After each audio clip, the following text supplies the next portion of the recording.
Hi, everybody. We Hello. are live here today with ProCare Health and Rodolfo Alvarez, our very, very special guest.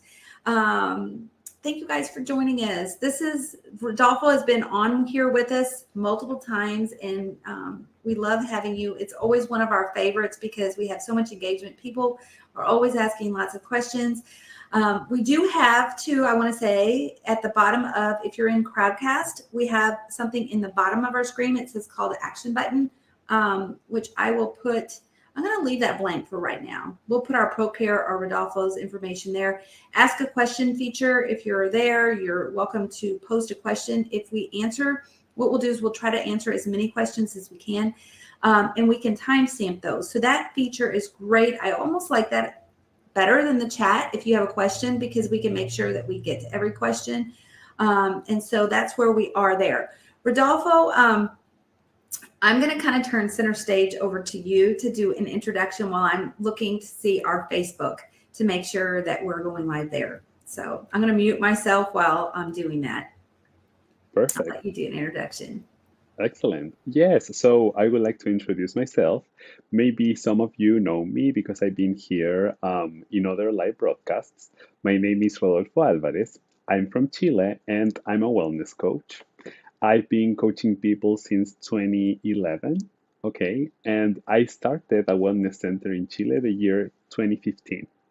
And the focus of my center, that was called Inspira, was to help people to create a balanced and a healthy relationship with food. My country had and has critical rates of overweight, and I felt that the solutions that were offered didn't tackle the roots of the problem. When someone has overweight, probably that's happening because the mindset, the emotion, and the habits are not aligned with a balanced lifestyle. And what you need to do is start managing the emotions and change the habits. So I started with this program, and since that time, I've been developing different programs. So I have programs on sex life, anxiety management, mindfulness, and this year I moved to the US. Now I'm living in Florida, and I'm helping people of the bariatric community. So, what I would like to do today in this workshop, in this live broadcast, is to share with you some of the tools, the techniques that I've learned that have helped people to manage anxiety. I know that in the community, in the bariatric community, lots of people experience anxiety and they don't know how to manage it. And I feel that that happens because we don't have a lot of emotional, I would say, intelligence, because no one taught us how to manage our emotions.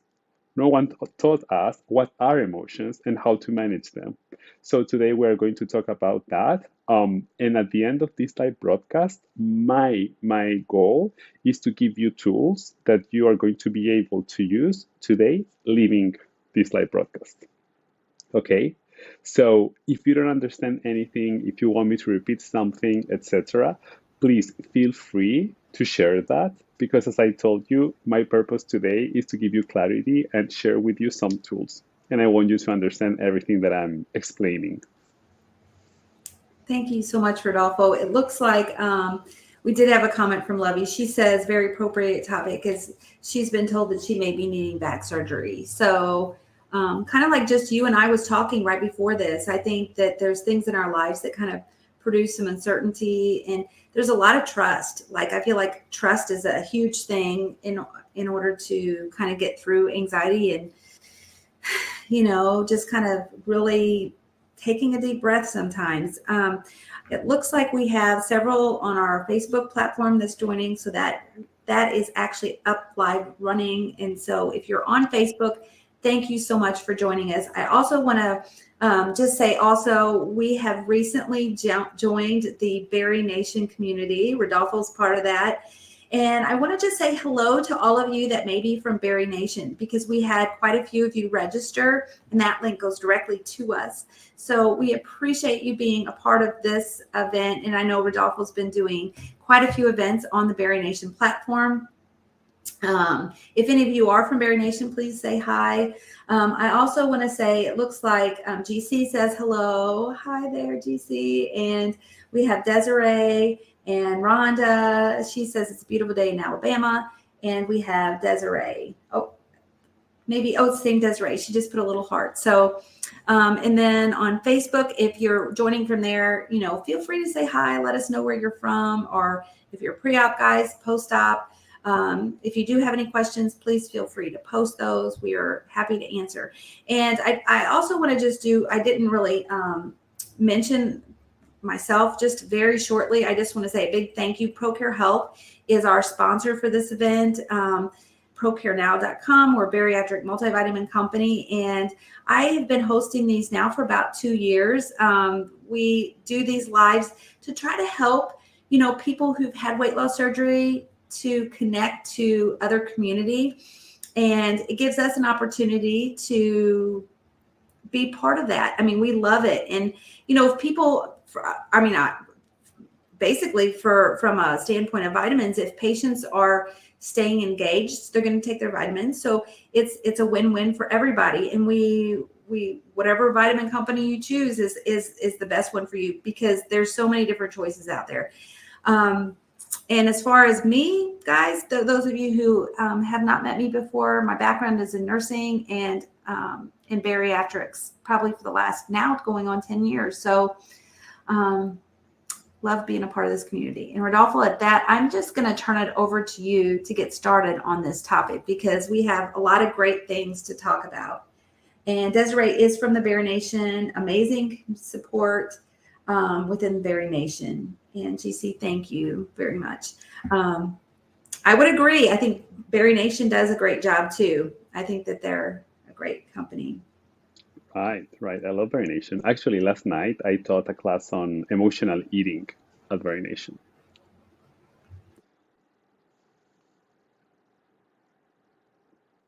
I muted myself. I told him I'm going to mute myself periodically so that you guys don't hear background noise. But you know what? Emotional eating plays into anxiety. So I'm sure there'll be some things to share with that too. We are going to talk about that today too. Yes, totally. Because I find myself sometimes whenever I'm getting a lot of anxiety, I'm like, snacking. It's a problem. Yeah, so totally. Yeah. So you know what, Brenda? I would like to start talking about emotions before talking about anxiety. I would like to go from the general to the particular, okay? Because anxiety is an emotion. So first of all, I'm going to share what are emotions. And in order to do that, I will share my screen. So I will talk about emotions, and we will understand why do we experience some emotions. So an emotion is a physical reaction of our body when we are exposed to a specific stimulus, okay? So for example, let's say that I receive a call and someone told me that he has an accident, okay? So probably in that moment, I'm going to experience maybe a pressure over my chest. That physical reaction is an emotion. And in order to understand what are emotions and what is anxiety, we need to understand the function of emotions. So when we were born, when we came to this world, right, we had to learn how to relate to our environment. And for us, the world, the environment, is full of threats. So emotions are signals of our bodies that tell us that we are in front of a threat, in front of something that is dangerous. And its focus is to mobilize us. So when humans, like in the past, humans, when we were walking by nature, for example, and they saw a huge animal, probably they experienced a fear. And then when they experienced that fear, the fight or flight response was triggered, and then this person had to run away or this person attacked. But the emotion was the signal that was triggering the reaction and was helping the person to protect himself, herself, themselves. Okay? So, in order to understand anxiety, we need to understand first what are emotions and why we experience emotions. And the other thing that is relevant to know is that we all experience emotions in different ways. When we are kids, we start interpreting our world. And let's say that I was a kid and I failed and I was very sad, I was experiencing pain. So maybe I was crying and my dad told me, stop crying, don't be sad. From that moment, what I do as a kid is to link my physical reaction with a label. For example, sadness is related to this pain that I'm experiencing. So our experiences start building something that I called an emotional inventory. And we all have different emotional inventories. And that's why sometimes it's challenging to understand what is happening to other people. Because some people can tell you, you know what, I'm experiencing anxiety. But that anxiety can be manifested physically in different ways. For some people, it could be a pressure over the chest, and for others, it could be a burden over the back, and for others, the heart rate could be racing. So, in order to understand our emotions, we need to understand that every person experiences emotions in a different way. Okay? Hi, Christine. How are you? Very nice to see you. So, Brenda, I would like to know if you can follow me, if you're understanding me, and if the people that are connected are following me too. Please let me know. Yes, yes. In fact, so I feel like that's a great way to kind of start here is being able to describe what emotions is and how you can physically feel that because um, whenever you're aware of what your emotions are, to me, emotions are our biggest guidance system. Mm, Like they help us navigate life, and whenever you become aware of your emotions, you also can become aware of the thoughts that are associated with them, and those things are what is creating our next moment, and our next moment they're creating where we are now. So to become aware of those is huge, and to notice the physical response of how we're experiencing it as far as the emotion is a way to be able to kind of decrease it. Like if you figure out what your responses are, and like you said, a lot of times it's from things that we've experienced before. We're kind of like triggered, and then we experience the emotion, and then it kind of plays off each other. totally, totally. And it's interesting what you're saying because, for example, if we talk about emotional eating, this happened to me last night in the workshop. A lot of people don't know why they are eating, and they are not aware of the emotions that they are experiencing. So, for example, if you're struggling with emotional eating, the first thing that you can do is before eating something, ask yourself, what am I experiencing? Because maybe you're eating because, I don't know, you're stressed and you're experiencing a pressure over your chest. Or maybe you have a knot here in your throat. Or maybe you have a burden over your shoulders, right? But the first thing that you need to do is to identify what is the emotion that is emerging, because after identifying that emotion, you're going to be able to manage the emotion. If not, then you're going to experience the emotion. It's going to be an uncomfortable experience, and then there's going to be a tendency to disconnect very fast. How? Turning to food. So, the first step to start managing emotions is to identify what emotions we are experiencing. And what I want to just kind of add to that too, Rodolfo, is I think in life, a lot of times people think they have to have like this suffering or suffrage. And I don't know, I'm not saying that you can go through life without having pain, without having, having really strong negative emotions. But what I'm saying is you can understand that your reaction to them, like as soon as you pick up on something that seems negative, you can turn that around fairly quickly whenever you become aware. And that can definitely play on, your overall outcomes and how long you experience that. So in other words, say something happens, you mentioned a while ago, a car accident, maybe somebody called and said that they had one of your friends or family had a car accident. And so you're listening to that, and immediately your emotions may change. You Hmm. may maybe feel sad or feel um, anxious, however you label that. But you can immediately begin, when you become aware of what your physical response is and your other responses, you can limit that response to being not as long, like, and as heightened. Would you say? Yes, and you can like connect to the emotion, understand that maybe you are concerned, and then ask yourself, you know what, I'm concerned. What can I do to help this person? And with that, you're going to take action, and that is, for me, managing the emotion and actually satisfying the needs that you have. Because when we're experiencing an emotion, that emotion is usually associated to a need. So, for example, let's say that I'm feeling that I'm alone.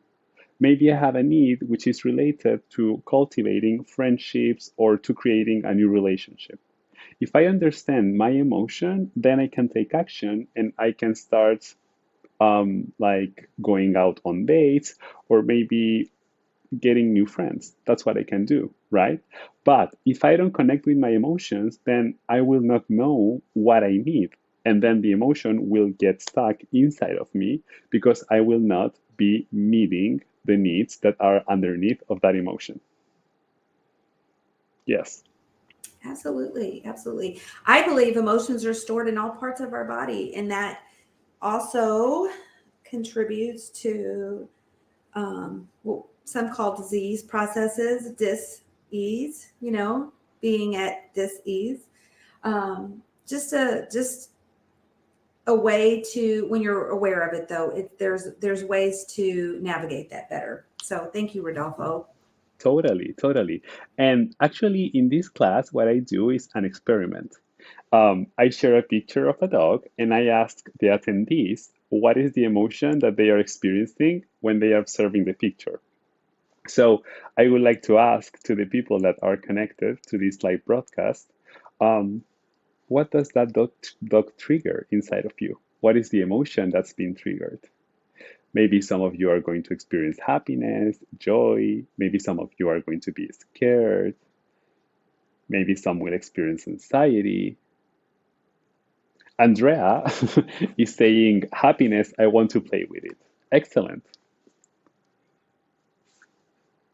Sometimes people share that they are scared because they feel that that dog could bite them, you know? That's another reaction. But why do I share the picture of the dog? Because what we are like doing right now is to trigger or generate an emotional reaction. You are exposed to an stimulus, and then that stimulus is going to produce a reaction in your body. So there's a person sharing that there's an emotion related to happiness and loss too, right? So the interesting thing is that we all are going to react in a different way. And the physical reaction that you're experiencing, that's an emotion, okay? So in order to managing emotions, we need to understand the importance of our thoughts. Because as Brenda said, our thoughts are totally related to the way that we are feeling. If I'm going through my bariatric journey and I'm telling myself that I'm not going to be capable to succeed, probably the emotion that I will experience is a sense of insecurity, right? If I'm telling myself that there will be challenges and that I'm going to face them and I'm going to find solutions, maybe I'm going to feel confident. So our inner dialogue is all the time generating our emotions. If you are experiencing anxiety today, probably that's related to some inner conversations that you have. And what I need to tell you is that lots of times we are not aware of our inner conversations. When I explain thoughts and I explain the thoughts that we are aware of and the thoughts that we are not aware of, I share a picture of an iceberg. And actually, you can see the picture, and that picture has a 10%, right? So, why I write that number? Because in the case of an iceberg, the part of the iceberg that is over the water is a 10% of the volume. There's a 90% of the volume that is underneath of the water. And why I'm sharing this? Because when it comes to our thoughts, the same happen. We are just aware of, I would say, a 10% of our thoughts, and then a 90% of our thoughts happen in an unconscious level. So sometimes you could be experiencing an emotion and maybe you don't know why you're experiencing that emotion. And maybe that emotion is triggered by some thoughts that you are not aware of. So part of the work to manage anxiety is to start identifying the thoughts that you have that are triggering the emotion, right? That maybe you are not aware of them. That's one of the challenges.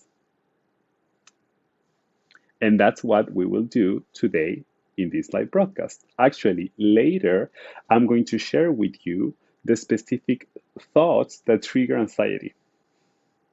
Why? Because I want you to be aware of those thoughts, and then I will teach you how to start reframing and transforming those thoughts too. So before continuing, I would like to know if you are following me, please let me know. Yeah, feel free to comment in the comment sections, guys, on both. Rodolfo, I'm following you. I think that all of that part that's underneath that iceberg, those subconscious things that are just kind of feeding our everyday events. It's kind of interesting. Some people call it cellular memory. Let's talk about the chest pain, for example. Like, let's say, I'm going to give an example. Let's say you're sitting in your kitchen and all at once you hear water dripping from your faucet. Now, on a conscious level, there's nothing at all that would make you feel uncomfortable. But on an unconscious level, like let's say 20 years ago, you were sitting in your living room and you could hear the water dripping, and behind that you heard your parents fighting, for example. On a subconscious level, that storage of those memories in your cells can spike a reaction to that water dripping, and it can make you feel anxious and you have no idea why. So that's kind of, I feel like maybe that's kind of a little bit of what you're saying. Yes, Tell me totally. if I'm wrong. Totally. Like you're saying, like the unconscious things we're not even aware of can be so pertinent. So like just by listening to your body and your emotions, your thoughts, it can help you with determining maybe why. Just asking yourself, why am I feeling anxious? You may have no awareness of that at all. Exactly.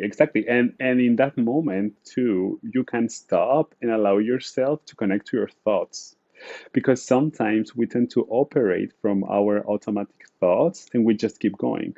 So we do the things that we need to do, we're working, like life moves forward very fast, right? And we don't have the chance to analyze our thoughts. And maybe I'm catastrophizing, which means that I'm thinking that something catastrophic will happen. And then I'm assuming that that is going to happen 100%, that is real, when in reality, it's not likely to happen, right? But in order to transform those thoughts and to stop operating from those beliefs, what I need to do is to start being aware of them, right? And sometimes we don't do that exercise. Actually, yesterday in the class on emotional eating, we talked about how we are disconnected from our emotions.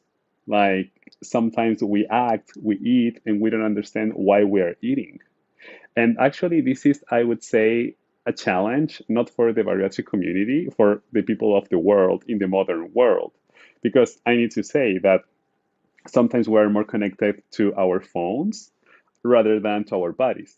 So we're on social media, we're like replying to messages, but we are not listening to our emotions and to our needs.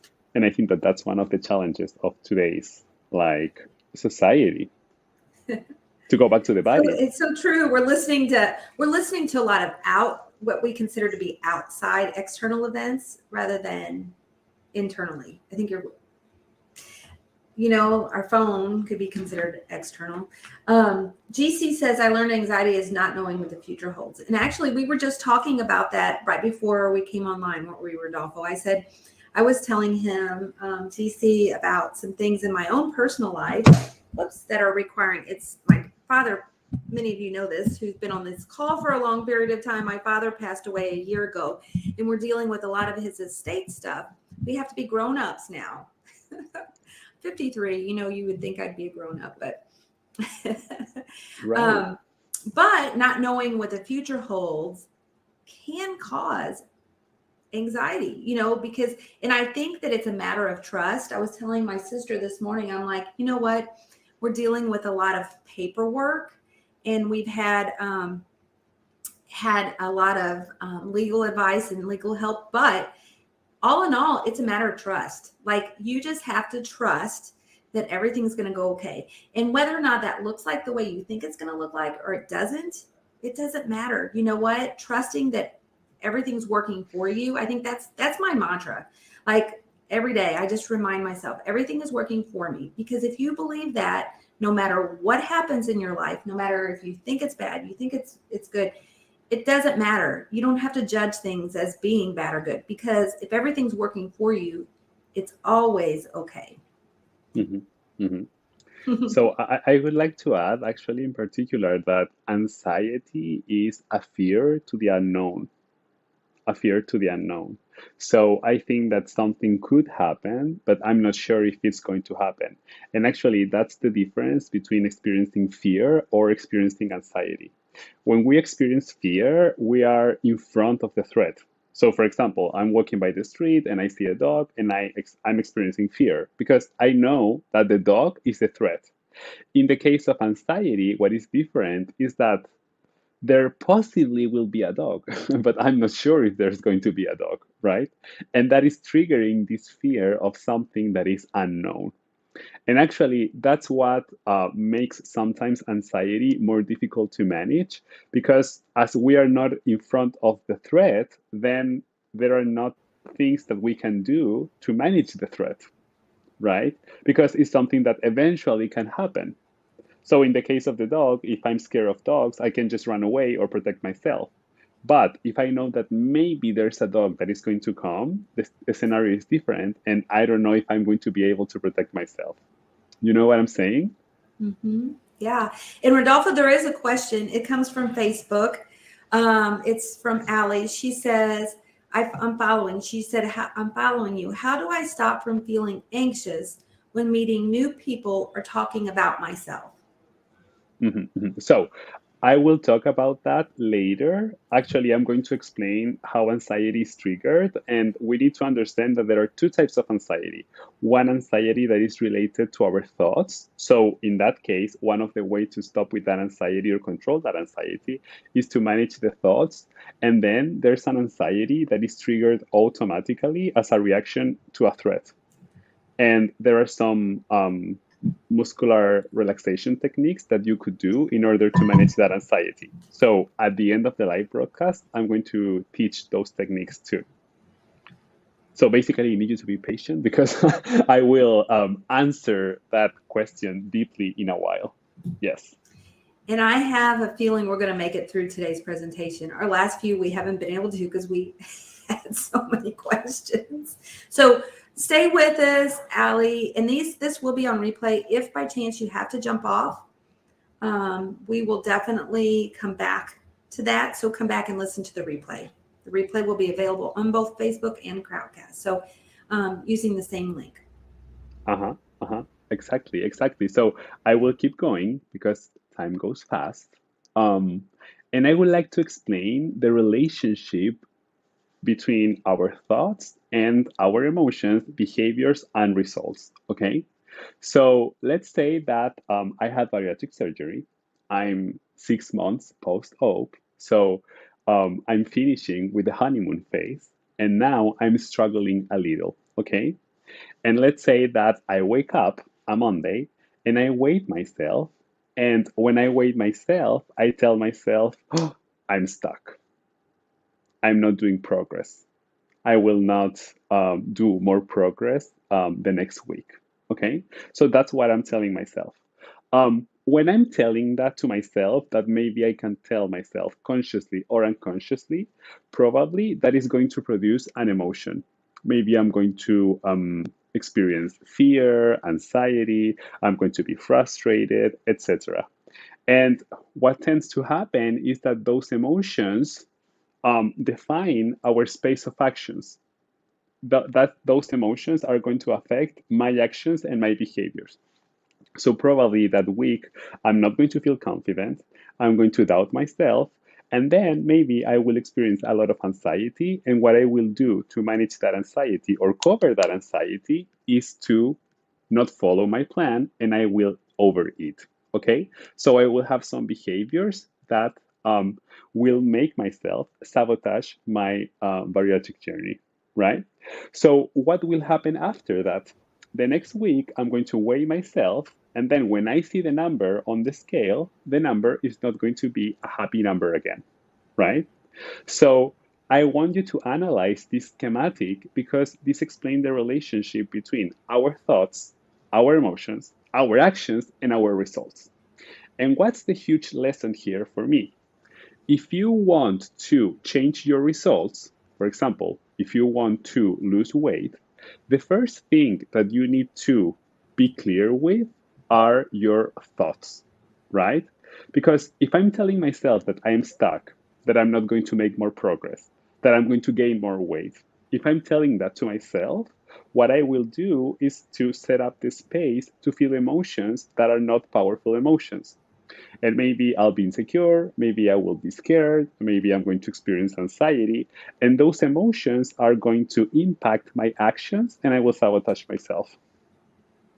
So the first thing that we need to like be aware of is of our thoughts and how are they affecting us and generating emotions such as anxiety. So, Rodolfo, it's a self-fulfilling prophecy. Totally. I would say it's a self-fulfilling prophecy. So whatever you think it will be, it will be. So I'm sure that you're going to give us some pointers on how to change that. Like some things that will, like, what do? You get step on the scale and you start having all your mind starts swirling. Yes. So the first thing, Brenda, is to identify the thoughts. And maybe this is going to be so basic and so obvious, but it's not because we don't do that work every day. So we need to sit with our emotions and understand what we are telling ourselves. If I'm telling myself that I'm stuck, that I'm going to fail, that nothing is going to work out, of course, I'm going to experience anxiety. So, first of all, I need to open a book and write a list of my thoughts, of the thoughts that I'm having that are triggering the emotion. That's what I need to do. Okay. After doing that, what I need to do is start doubting the thoughts. Maybe I'm telling myself that nothing is going to work out, right? And what I can do is to doubt the thought and ask myself, is it real that nothing is going to work out? Do I have evidence in my life that I have tried things that have worked out? Okay, and when you doubt the thought and you start analyzing the evidence that you have to prove the opposite, with that, you will open the space to add a new thought. So, So basically what you're saying too is for me, it's about neutralizing them. So you're neutralizing that thought by that thought.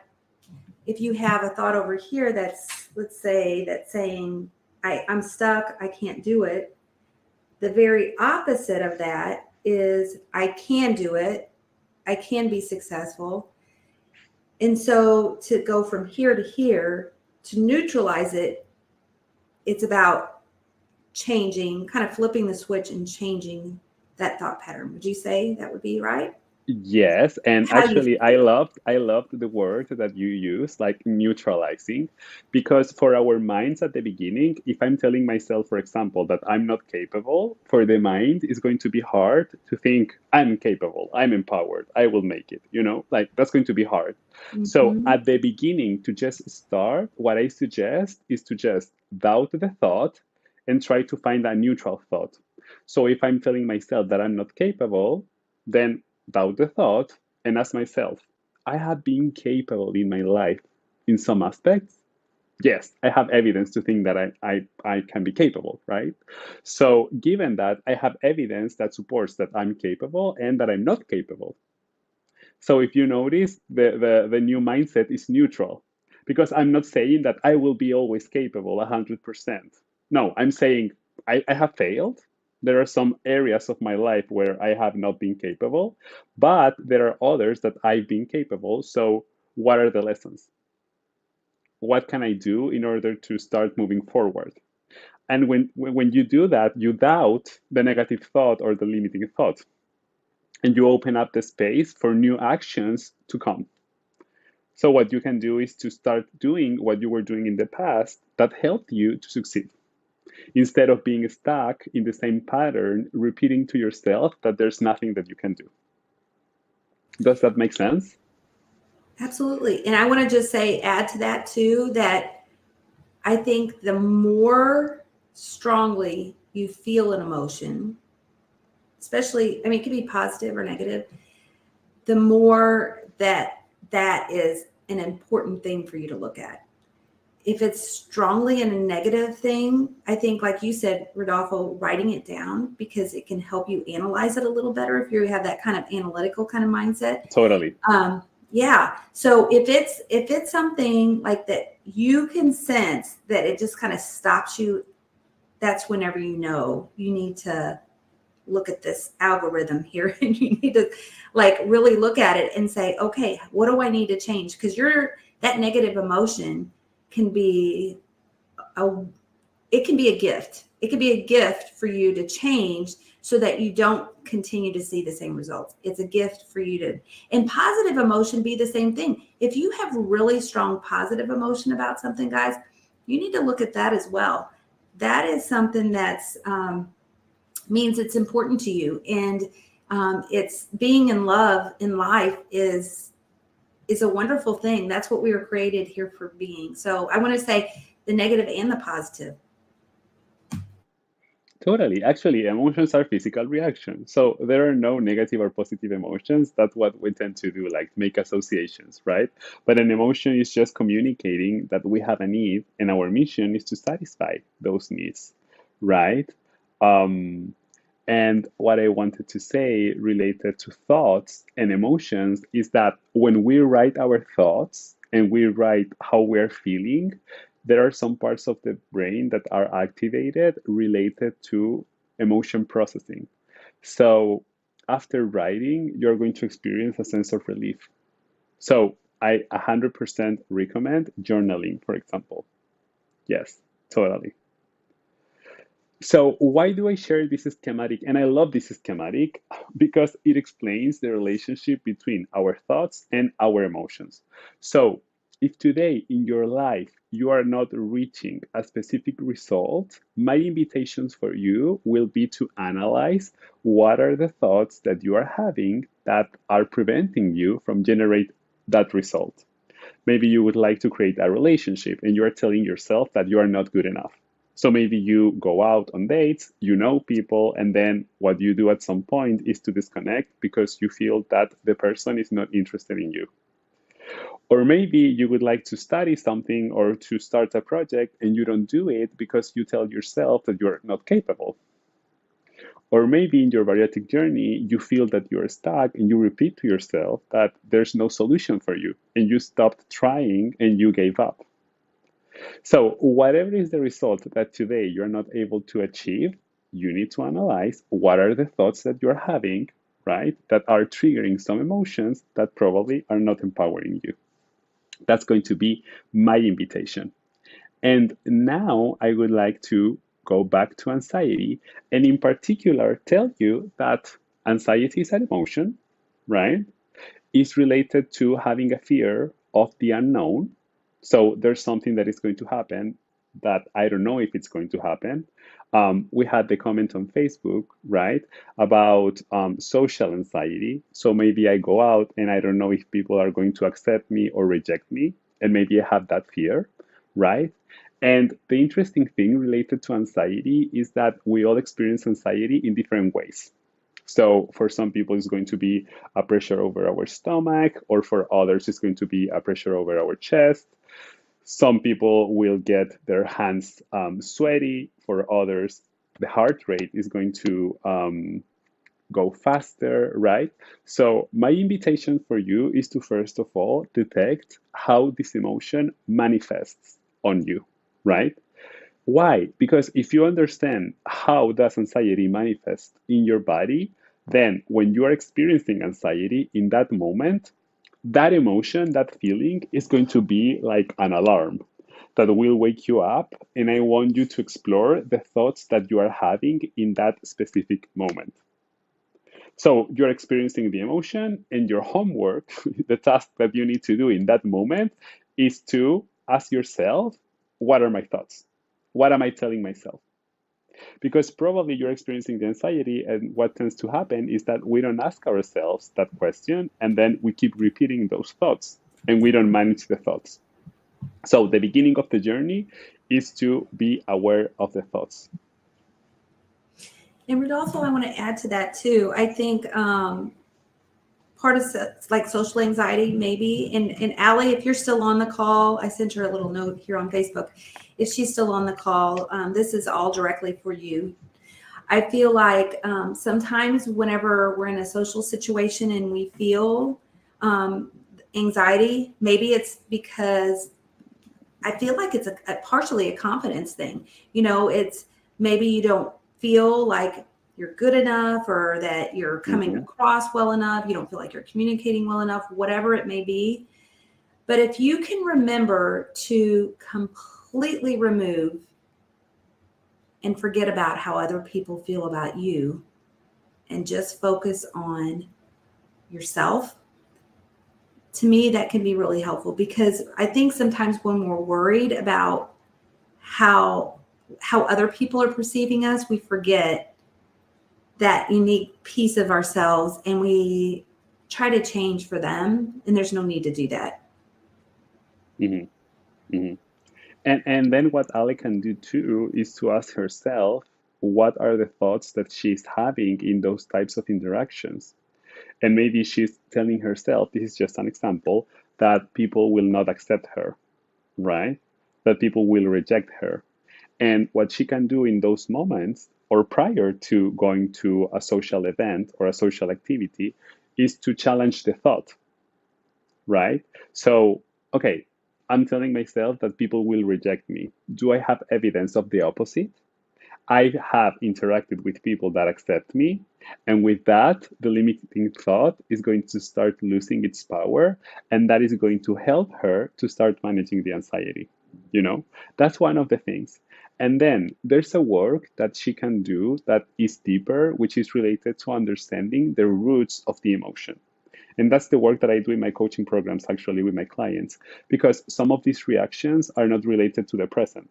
Maybe when I go out, I experience that anxiety, but that is something that I have experienced my whole life, and maybe started when I was in kindergarten and I was bullied. So in that case, what you need to do is to go back in time, understand the roots of the pattern, learn the limiting thoughts, and start replacing the thoughts that the kid added in that moment. So this is like a partial solution, I would say. Start with the present, doubt the thoughts, and then maybe there's a deeper work that will be needed. Oh, Rodolfo, I love that. And I want to add to that. But before I do, Lovey says that preparation helps. You know, she's getting ready already since she's preparing for potentially some surgery, back surgery. She said that she's made a list. And that helps too when you're preparing for something. To me, if you have some if you know you're going to be going into something that's going to be pretty difficult, to have like a little bit of preparation to be able to do that. Oh, and I wanted to comment on what you were just saying, and I'm trying to remember. Oh, what I want to say about what you were saying about past, present, and future kind of context. If you can think about I feel like we're always living, quote, in the present moment. But when we're accessing feelings from the past or projecting ourselves into the future, we're actually experiencing the emotions that we had back or forward that we feel like we're going to. So you have the ability where you are right now to actually change the past and change the future because of your reactions to it right now. And I feel like that can be, that's the way to change things from continuing. Like, let's say it's a vicious cycle. Maybe it's, Rodolfo, you brought up the thing about the scale, getting up and getting on the scale. And maybe that's a repeated cycle of things that continuously happen. But once you can like find why you're feeling bad about it, you can stop that from being a continuous cycle, and you're no longer having that anxiety on a daily basis and projecting it into the future too. So it kind of gets at the root of whatever it is, like you said. Right, right. And for some people, identifying the thoughts and doubting the thoughts is going to help in order to control anxiety or manage anxiety. And for others, the work that is going to be needed is to go back in time and understand the roots of the emotion, right? Because maybe there were experiences that were hard to process, and those are the experiencing that are like triggering the emotion in the present, right? But I want to be clear that all the work, right, to manage the emotion starts with analyzing the thoughts, always. So that is going to help you, anyways, like be aware of the thoughts. And when Lovey shared about the list of questions, I imagine that like makes her feel better, right? And more in control because what she's doing is to take action, right? So we need to remember anxiety is a fear of the unknown. So if there's something that is unknown, what I can do is to prepare. And if I prepare, of course, I'm going to get a sense of control, right?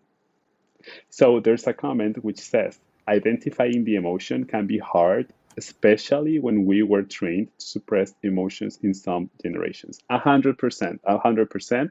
Yes, identifying emotions can be hard. Actually, a good beginning could be to just connect to the physical sensations. So instead of assigning names to the emotions, maybe start just noticing, oh, I'm experiencing a pressure over my chest, or oh, I have like a tension here over my throat, or there's something over my shoulders, etc. That's a good beginning. Then you are going to be able to start like understanding what emotion you're experiencing and what do you need. But just being connected to the body is like a great beginning. Yes. And I want to add to that too. I think what GC said, I know with working in the healthcare field and worked in the emergency services, emergency departments for, 20 years, experiencing what other people experience. And what I want to say to that is if you are a person that is maybe you have a caring personality, you're very sensitive. What I can say is sometimes you're actually picking up on what other people are experiencing in their emotions. You're so sensitive that you feel and experience what they're feeling, and that it may not even be truly your emotion. And so sometimes even, you can differentiate a little bit too. So I just want to kind of bring that up because if I'm sitting next to someone who's extremely sad and is maybe going through a depression, if I open myself up enough and I'm sensitive, I can feel what they're feeling. And those don't necessarily have to always be our feelings. So just kind of a little extra awareness there. Totally, totally. Um, so we have some tools to manage anxiety related to thoughts, right? Which are the tools that we have been discussing. So take notes of the thoughts, understand the thoughts, doubt the thoughts. And with that, you're going to start removing the power to the limiting beliefs that are triggering anxiety. That's the beginning. And then I have other tool that I would like to share, which is the following. Give me 1 second, which is a muscular relaxation technique. Okay. So what I would like to do now is to practice the technique. Um, so I'm going to stop sharing my screen because I want you to see my body because we are going to practice this technique live. Okay. So give me please 1 second. So Brenda, can you just see myself and not the presentation? Yes? Okay, perfect. So we're going to practice this technique. So I need you to sit in a comfortable position. That's the beginning. And then what you're going to do is to tense up your shoulders. And you're going to take your shoulders close to your ears. Okay? So you tense up for 10 seconds. And you tense, you tense, you tense, you tense, you tense. And then you release. And we wait some time. It could be 20 seconds. Okay? And you can connect to your breath. The more tension you make, the more relief you're going to experience after, right? So you need to focus on that. So we go again. I need you to tense, tense, tense, tense, tense. And keep tensing for 10 seconds. And then you release. So the relaxation comes up because you're not tensing your body, right? After, I'm going to tell you why this technique works and why we lower our anxiety levels when we are practicing this. But for now, I want you to just like learn the technique. 10 seconds, you tense up, and then you relax for 20 seconds. We will go again for the last time. Tense up. And keep tensing.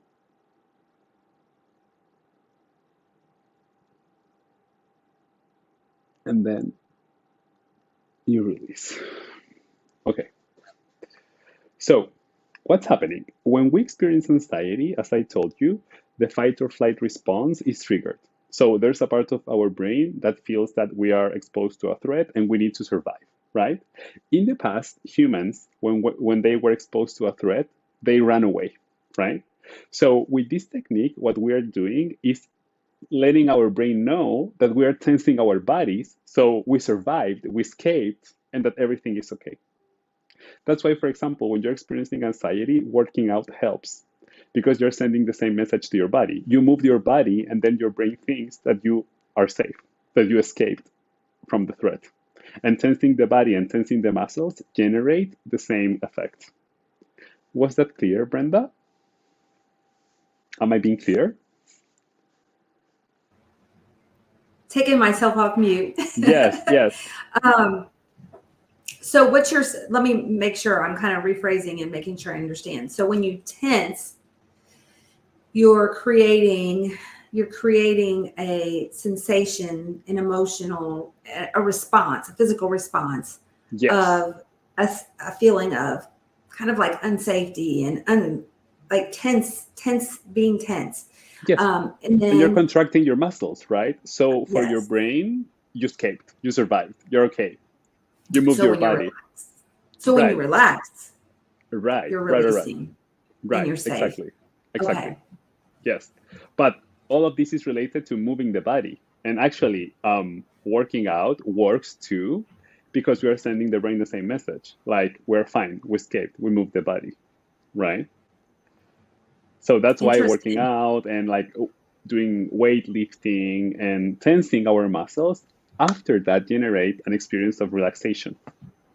I almost wonder too, like the actual physicality of releasing of energy, because when you're moving, when like sometimes I feel like anxiety and tension and all of that kind of it adds a certain layer of energy in the body, and Mm-hmm. when we release, you're like releasing that. There's something called the Sedona method. Have you heard of that? It's something similar. No. Uh-huh. It's like where when you get really anxious or you have something that's bothering you, you tighten your hands, kind of like your shoulders, like you tighten one hand. You're tensing your and muscles. Then you right. release. You release. Yes, it's the same. It's the same. Like it has the same logic. Yeah, totally. So if you're experiencing anxiety, you can practice this technique. And actually, in my Instagram account, I have other techniques that can help you, like breathing techniques, for example. I just picked this one because I find it very effective, and I wanted to share it in the time that we have of this live broadcast. Yes. Yeah, Rodolfo, thank you so much. And I just want to say too, I'm going to share my screen and show them your Instagram. Is that okay? Yes, that's okay. And actually, can I share with them the link of the discovery session? Yes. Okay, perfect. So I work with clients and I do coaching programs related to anxiety management, and not just that topic, different topics like healthy eating habits, taming emotional eating, etc. And I have an activity which is called a discovery session, which is a one-on-one session that I have with the person. And actually, what we do in a discovery session is to explore the roots of the emotional blockages that the person may have. So if today you're experiencing anxiety or you have a lack of self-confidence or you don't know how to tame emotional eating, in a discovery session, what we are going to do is to explore where is that coming from in the past. That we discussed that some of our emotions don't have to do with the present, they have to do with our past. So you will understand where are those emotions coming from. And then I'm going to give you some tools to start managing those blockages. So for the people that attended this live broadcast, I have 3 slots available. So you can schedule your free discovery session, okay? And give me 1 second, because what I will do is to share the link to schedule the free session. And Rodolfo, while you're getting ready to do that, who would be a perfect client? He just shared it. I'm gonna copy and paste that onto Facebook as well. This is for Yes. a absolutely free discovery session, correct? That is for the free discovery session. Yes, that like GC is asking, what do you charge for a one-on-one? So after that discovery session, or is that something that's kind of independent of? Yes, so typically what happens is the following. So the person can schedule the discovery session. We check if we are a good fit, right? If my methodology makes sense to them. And then after that, what we do is define objectives of work. So the prices of my programs depends on the objectives of the person. There are some objectives that require less sessions, others that require more sessions. So what I would suggest in order to answer that question is to first schedule the discovery session, and after discuss the type of program together that would be the best program for you. Yes, because my fees are different given the objectives and the type of program. Okay, good to know. Good to know. Okay, I just pasted that onto Facebook. So if you're listening on Facebook, you'll have that available. And Rodolfo, like, why would I come see you? Would it be somebody who, like, for example, the Allie who's having social anxiety and who's having a problem? My thinking is somebody who's having repeated patterns over and over, and they are having a hard time figuring out why they keep having the same thing. Or maybe 100%. somebody maybe who's stuck, like you were talking about, maybe in their weight loss journey and wanting to kind of move forward and needing some support in being able to do that. Yes, totally. Or maybe like you identify yourself as an emotional eater and you don't know how to manage those emotions. That's an objective. Or maybe you are experiencing anxiety and you don't know how to manage anxiety. Or maybe you would like to develop your self-confidence. Like any topic related to emotions, I can give you tools to start managing what is happening today in your life. Yes. Emotional confidence. Yeah, totally. So if you would like to explore the roots of your emotions, where are those emotions coming from, and start like reframing your thoughts, please schedule your free discovery session. As I told you, I have 3 slots available for the people that attended. And GC works for a hospital. GC, I think it's Florida. I'm pretty sure, isn't it? Her name is Gwendolyn Crisp, and she is bariatric, I think, coordinator, help me, Gwen, it's been a while. Nurse coordinator, yes. And she said she can share this with her patients too, Rodolfo. Yes, totally. There's lots of patients that are GC also, if it's helpful, sharing the whole replay. I mean, that they might be able to get something out of that and understand kind of what Rodolfo's work consists of. And I'm going to share my screen here real quick too, to share Rodolfo's Instagram account. So if you're looking, I'm going to copy this up here. Can you see this, Rodolfo? Can you see your screen? Yes, it's my Instagram account. Yes. So basically, he talks a little bit about his discovery sessions here. And also just basically there's some posts and little events, live little videos and things like that I think could be very helpful. So thank you. I love your expression here. That's great. That's great. So thank you so much. I'm gonna pop off that screen here, and I also want to mention I'm gonna put your Instagram account on both where we are here. Let me mute my.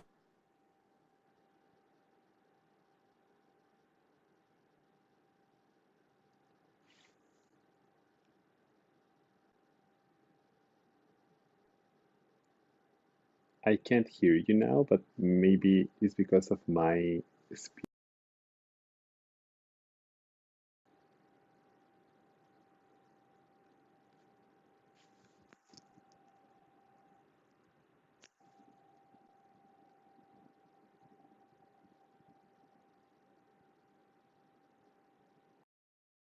I'm gonna unmute. I'm unmuting Now myself. we can Sorry, I hear had you. myself muted. I Yeah, had now we myself can hear muted. you. Sorry about that, guys. I didn't want you to have to hear me typing. I was typing his Instagram. So I also want to just kind of say a little shout out to for all of you guys who are joining. All of us, this is made possible by ProCare, and we've kind of started at the end of our events doing a little special, like promoting one product as a problem solution kind of thing to let you know what kind of products we have out there. So I'm going to do a short little snippet here. I'm going to share my screen and show a graphic here real quick.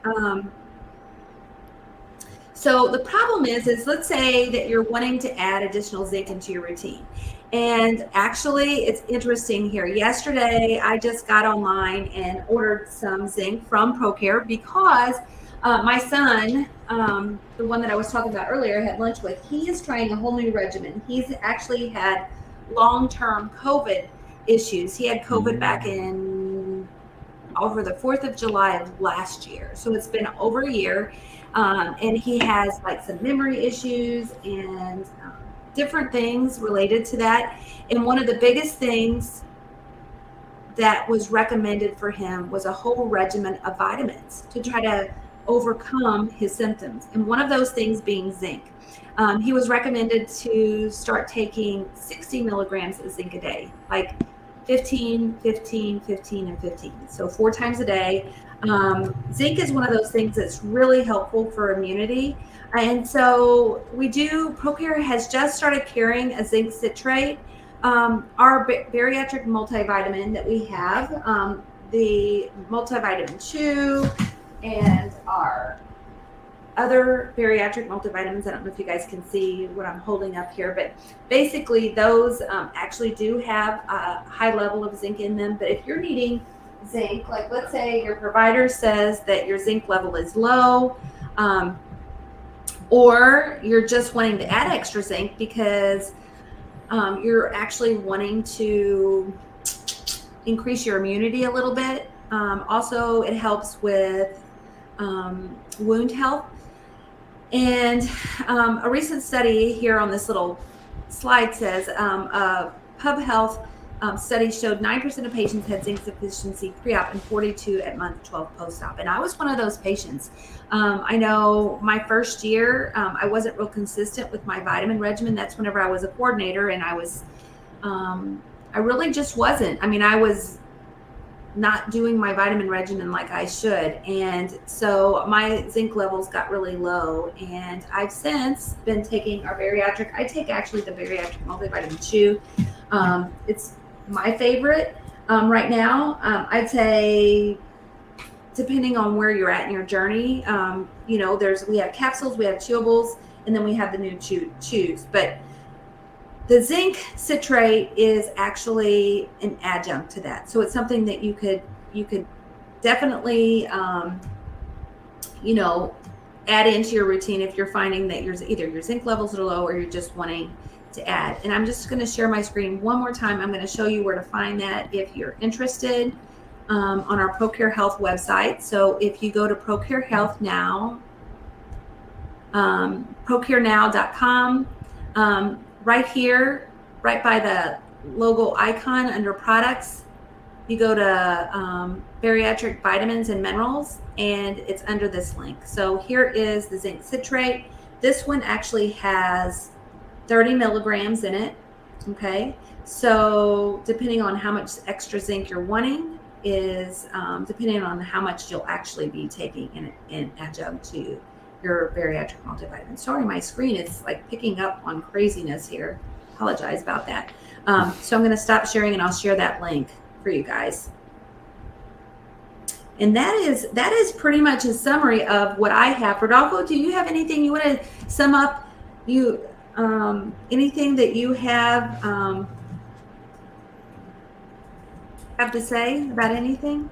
Yeah, I would like to just say, as a summary maybe of the topic that we discussed today, that you just need to be aware of your physical sensations. If you're experiencing anxiety, detect how does that emotion manifest in your body, right? And then after that, take notes or identify your thoughts and start doubting the thoughts. But that's the beginning. And then complementary to that, what you can do is to practice the muscular relaxation technique. That's going to be the second thing that you could do in addition to your thoughts. But I always feel that like working the thoughts is so important, because sometimes we have them and they operate from an unconscious level, and those thoughts are triggering the emotion. So in order to manage the emotion, we need to manage the thoughts. That's my summary of like the live broadcast and the topic that we discussed today. Yeah. And I'm going to add to that too, just kind of what I had said earlier. I think too, guys, when you really listen to what those emotions are telling you, it helps you with being able to determine your life. Like basically your life is but a summation of what you're generating, your thoughts, your emotions, everything. And so I think the highest levels of, I'd say, happiness are those elevated emotions of peace, of happiness, joy, empowerment. And so to be able to kind of get there, it's about recognizing where you are and being able to not take things so seriously, like when you have a very strong emotion, recognize what it is, recognize where it's coming from, but also find a way to be more at peace. Mm-hmm. Totally. And understand that emotions come and go, because sometimes we resist them and we don't allow ourselves to experience them. And maybe if we allowed ourselves to experience it, then the emotion would disappear, right? So yeah, not suppressing it. Exactly. That parental voice coming back in that you talked about earlier about saying, stop crying, don't be sad. That parent that maybe told you that or something, we're told that we can't always experience that. So, right. But thank you, everyone. Take advantage of Rodolfo's he only has three. He only has three, so be sure and jump on as quickly as possible. The reason why he limits it is because time is valuable, and each time he's been with us, he's limited it to 3, and I think you've almost always hit and gone over that for my request. So get on there early, schedule you some time with him, and enjoy that time. And thank you, everybody, for joining us. Rodolfo, as always, it's been such a pleasure. He's going to be joining us again coming up quite a bit. We've kind of got some big things planned for you guys. So I also want to just say, too, for those of you who join us frequently, we are switching to a new platform. You guys don't really have to do a whole lot. All of our events will be listed on, will be showing up whenever you kind of log on. They'll show up on this old platform, all of our replays and things. But we will be sharing a new link. I shared it at the beginning of this, at the very beginning of our chat, but that link's going to be changing. So I'll post it again here as soon as I get it fixed up for us, the new link for the new platform. And all the October events will be on there. So stay tuned. Stay tuned. I want to say thanks for the invitation. I enjoyed so much the time here, and it was a pleasure to share with you too. So thank you. You always have so much good stuff to add that benefits all these people. So thanks, Rodolfo, from the bottom of my heart. Appreciate You're it. welcome. Okay, guys. Well, have a great day. I have another call I'm going to be jumping on here. So I appreciate it. Thank you and Bye. enjoy everything. Bye, everybody.